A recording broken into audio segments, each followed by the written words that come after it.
এই যে ঘুম থেকে উঠলেন, ব্যাস ব্রাশটা নিয়ে দৌড়ে চলে গেলেন বাথরুমে, কি জন্য? ঘুম থেকে উঠলেন, আগে চোখটা একটু ঘষতে হবে, মুখে হাত দিতে হবে, তারপরে আপনি দোয়া পড়বেন। কি দোয়া পড়বেন? আলহামদুলিল্লাহিল্লাযী আহইয়ানা বা'দা মা আমাতানা ওয়া ইলাইহিন নুশুর। তারপরে আপনি যাবেন বাথরুমে। দোয়াটা না পড়ে কেন গেলেন? ঘুমাচ্ছেন, ঘুমানোর আগে আপনি অবশ্যই বলবেন।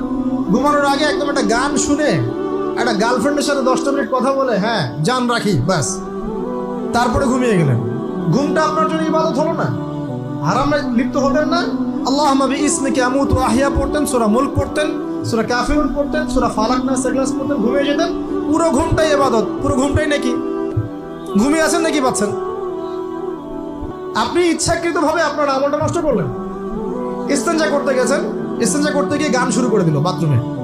বাথরুম সিঙ্গার আছে না কিছু? বাথরুমে গান গাওয়ার জায়গা নাকি? তো ওখানে গান শুরু করলো। বাথরুমে গান গাবেন কেন? আপনি ঢোকার সময় বলবেন কি? বিসমিল্লাহ আল্লাহুম্মা ইন্নী আউযু বিকা মিনাল খুবসি ওয়াল খাবাইস। এরপর ইস্তেঞ্জা করবেন, তারপরে আপনি গুফরানাকা বলে বের হয়ে আসবেন। পুরো ইস্তেঞ্জার সময়টুকু নাকি